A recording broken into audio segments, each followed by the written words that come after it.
Lengkapi bukti dugaan KDRT Dena Devanka, Jonathan Frizzy tetap buka jalan damai untuk sang istri. Jonathan Frizzy lengkapi bukti terkait laporannya terhadap Dena Devanka. Pada momen itu, pihak Jonathan Frizzy mengaku tak menutup jalan damai.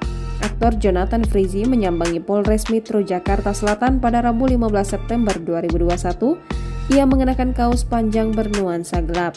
Kedatangan Jonathan Frizzy adalah untuk memberikan klarifikasi sebagai terlapor. Sebagai informasi, Jonathan dan istrinya Dena Devanka memang saling lapor ke polisi terkait dugaan kekerasan dalam rumah tangga. Saat diperiksa sebagai pelapor, Jonathan pun turut melengkapi bukti-bukti. Kuasa hukum Jonathan pun memastikan saat ini bukti yang diberikan kliennya sudah lengkap. Ijong, sapaan akrab Jonathan, diperiksa selama 1,5 jam. Ia memastikan semuanya berjalan lancar. Saat disinggung soal Dena, Ijong mengaku masih tinggal serumah dengan istrinya tersebut. Mereka juga masih berkomunikasi soal anak. Sementara itu terkait kemungkinan damai, pihak Ijong pun akan bicara. Jangan lupa subscribe, share, komen, dan like ya!